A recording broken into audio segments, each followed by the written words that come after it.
Something maybe important to mention is that our presentation today is split in two. So I'll be taking the floor in the first half, and then Lucía will be talking in the second half.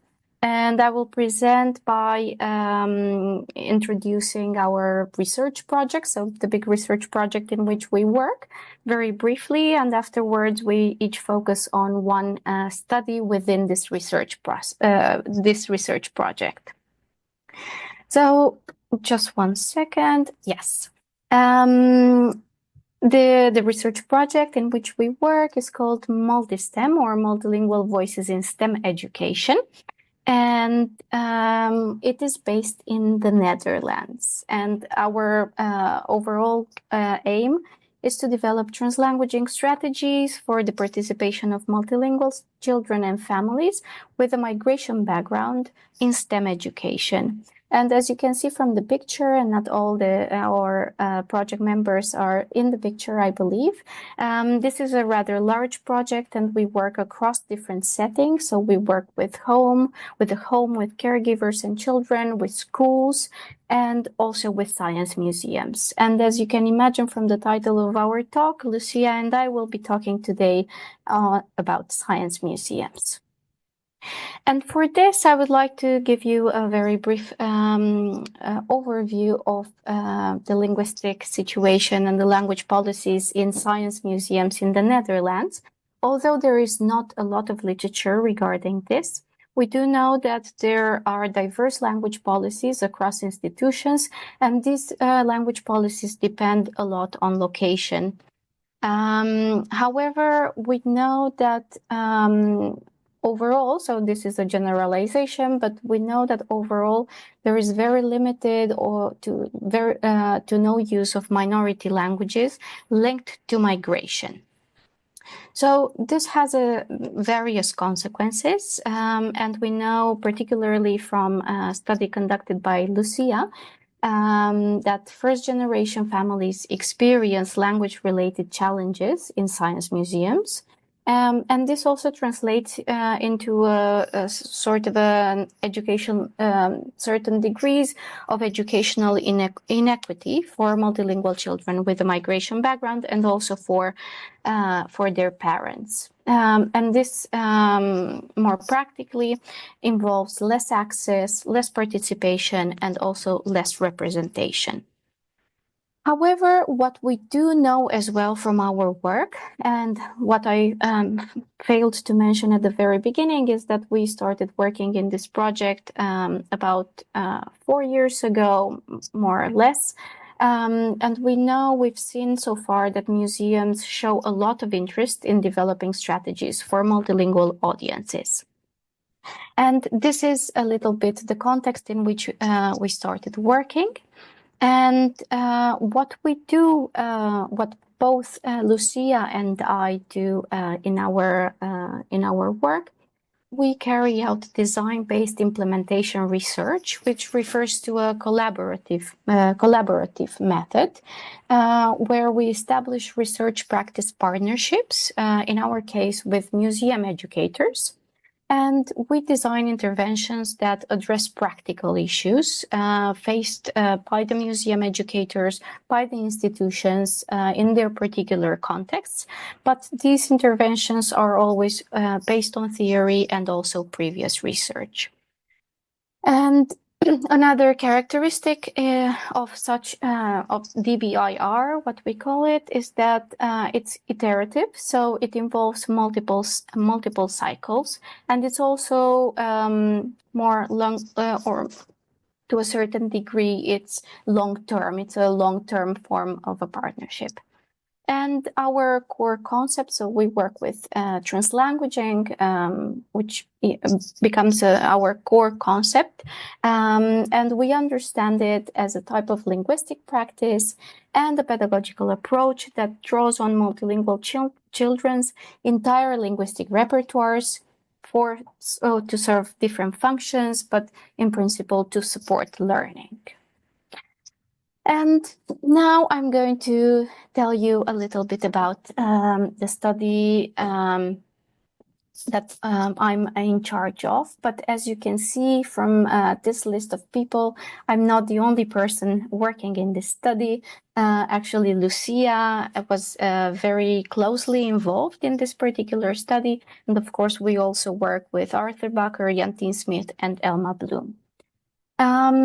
So the title that I'm using today is Translanguaging in a community-based science museum. So not any type of science museum, but rather a community-based one. And I'm focusing on creating multilingual labels and a multilingual exhibition in this particular space. So I hope that it's going to be interesting, and maybe a note would be that I'm still processing the data. So I'm also looking forward to your impressions and suggestions of different perspectives from which we can understand this data. But first, I'm going to tell you a little bit about STEM Room. STEM Room is a pseudonym because it's a rather small place located in a very specific neighborhood. And in order to protect the anonymity of my participants, of our participants, I'd rather use a pseudonym for now. But it is located in an urban neighborhood that's characterized by low socioeconomic status indicators, and also a high concentration of citizens with a migration background. So this also involves a very high ethnic diversity and linguistic diversity. This particular space, finds itself at the intersection between a neighborhood museum and a branch museum located in this very particular community. But it offers weekly workshops, also at the intersection between science, technology, and art. So these weekly workshops always involve a combination of the three to a certain extent. And the target audience for this space are children between 6 and 10 years old. However, due to the nature of this space, younger children can also be there, older children can also be there. It's also a very highly dynamic environment because these are not regular workshops where a very specific group of children attend, but rather children come in and out of the space whenever they want, and they can attend this session and next week they don't, and then in 2 weeks forward they'll come back. However, we do see that there's a core group of children, and these children speak Dutch, but also diverse other languages, and we call them home languages. So they speak, among others, Moroccan Arabic, Berber, Spanish, Polish, Russian, as well as English and French. So most are born in the Netherlands. They have a very high proficiency in Dutch, and they have varying competencies in the home languages, but most of their competencies are related to speaking skills. And they generally have a low literacy competence. This is part of what I'm going to present today is part of a wider project that took place over 1 calendar year, and where I attended 26 sessions, where we created different interventions and we also collected data. So for today, the research aim is to explore the challenges and opportunities of implementing these translanguaging strategies that emerge in a very particular moment, which is a 5-week series of workshops focused on the creation of multilingual labels and the multilingual exhibition. So that is at the very end of our project in November and December last year. At the same time, I also conducted a linguistic ethnography where I collected various types of data. But today I'm focusing on participant observation from my field notes, as well as pictures and artifacts. To give you an idea of the sequence of our workshops, I've already said that we had 4 sessions of workshops and the multilingual exhibition. At the very beginning, we provided, or rather the museum educator leading this project, provided an introduction regarding what is a museum, what is an exhibition, as well. And the children also, the participating children also chose an artifact from the museum. And those artifacts were related to either nature or technology. And as a language strategy, we asked the children to write down the name of the object and then translate the object in 3 different languages. Additionally, we also enrich the linguistic landscape of the museum or of this space. Then in the second session, the children had to create a replica of the object, and then they also brainstormed questions that they had about the object, and they were free to choose any language they wanted. And then in the third session, the children started making a multilingual label, and you'll see a little bit later that this multilingual label used that first activity with translating the object in 3 languages as a sort of a scaffold to get to this multilingual label. In the fourth session, the children continued doing all these activities, but they also created multilingual invitations. And in the fifth session, we finally had our exhibition, and you can see a picture here, and where the guests were families, friends, neighbors, as well as museum partners. I'd like to show you an example and the trajectory of one of the children. So I'm focusing on Anya's translanguaging practices, and Ania is 10 years old. She has a Polish background, 2nd generation, attends a mainstream school and the Polish weekend school. As you can see, Anya chose a parrot to work with a parrot, and in the first session, she decided to translate the parrot into 2 other languages, into Polish and into Spanish as well. In the second session, Anya also worked on a multilingual word wall about birds, and in the third session, she created her multilingual label. And I'm going to show you her multilingual label here.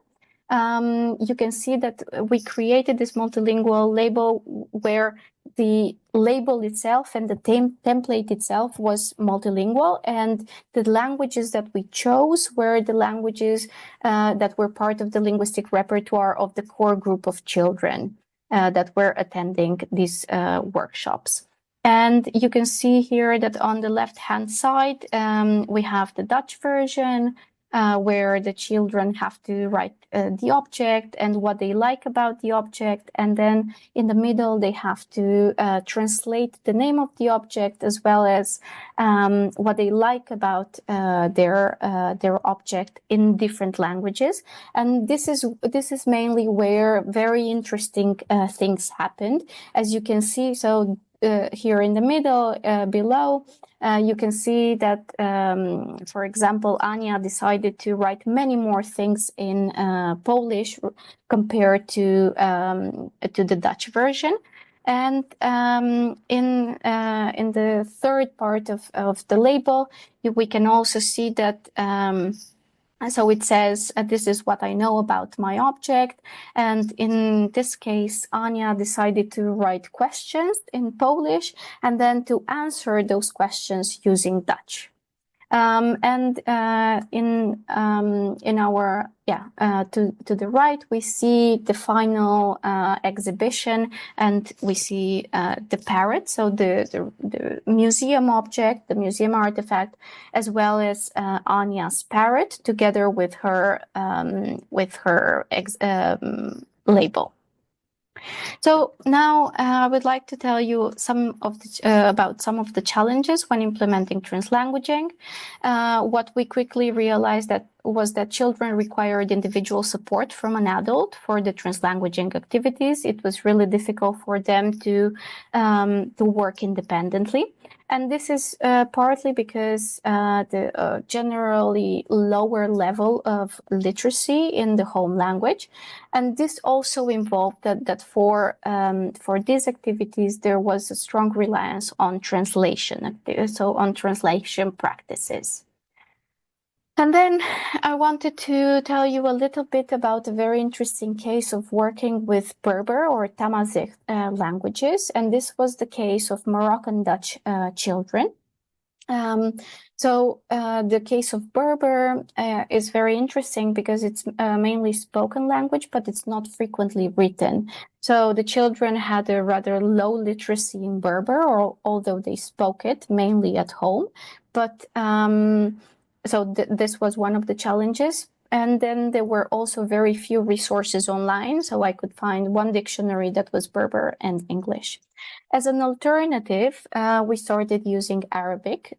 This is also because the same children had Arabic or certain varieties of Arabic in their linguistic repertoire.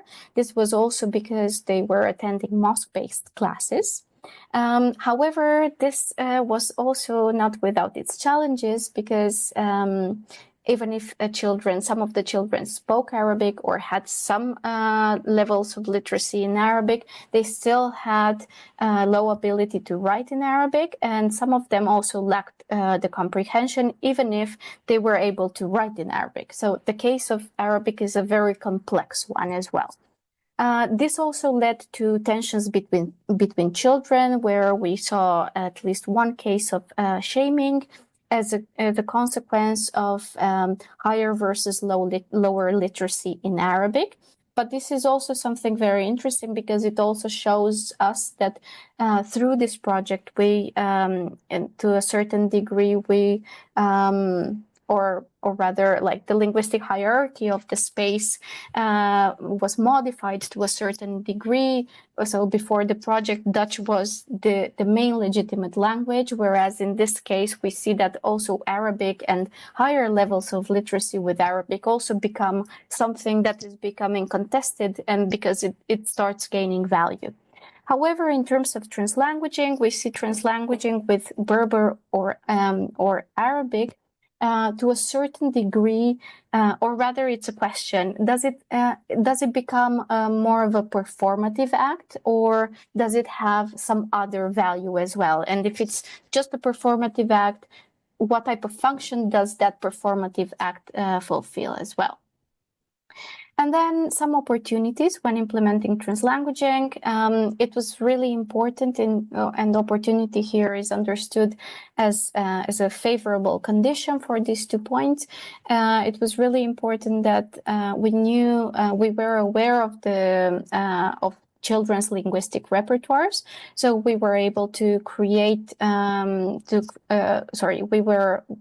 we were able to know what resources were needed, so what are translation apps, what dictionaries were needed, and also to tailor those materials according to the repertoires of the children.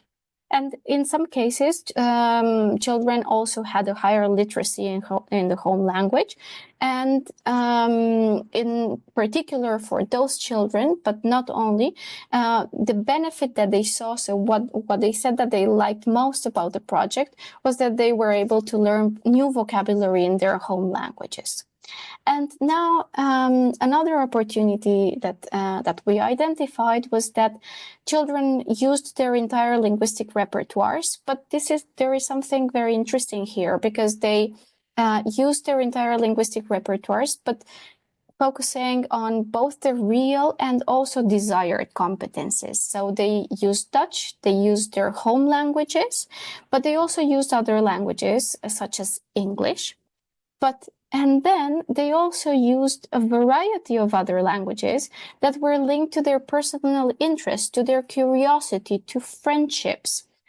So we saw children using French, Spanish, Bulgarian, Turkish, Chinese, among other languages. In cases of children with whom we had spoken before, we knew what their linguistic repertoires were composed of, and these were not part of what they had previously declared. And then another opportunity is the fact that children used different strategies to create the labels. So we see translation of all the words on the label. We see a translation of some of the words. And then we also see, in many cases, children adding words and expressions and questions that are not present in Dutch on the label. And as a conclusion, what we see is that the participants employed their real and desired linguistic repertoires in a variety of ways. But we also note that there's, I would call it a fine line between translanguaging as a performative act and translanguaging as holding learning and socio-emotional significance. And then for children, learning was mostly connected with learning new vocabulary. The socio-emotional role was often linked to the family. So both during the workshop and during the exhibition, parents would also, or caregivers would also come in the space, and we would note conversations between children, family, and researchers where there was a lot of joy, a lot of surprise, so very marked positive reactions. But we also have to explore in our data the relationship between translanguaging, multimodality, and science, and to see how and if there is a connection and what type of connection there is between learning, curiosity, and participation. And I'm going to finish with an important point, at least from my perspective, is that during this project, we could see that children became active agents in deciding what languages to be displayed in the museum, and not only in deciding what languages to be displayed, but also in actually modifying themselves, the linguistic landscape of the museum, based on their linguistic reality, on their personal interests, and also on their desires. Thank you. I'm going to stop here.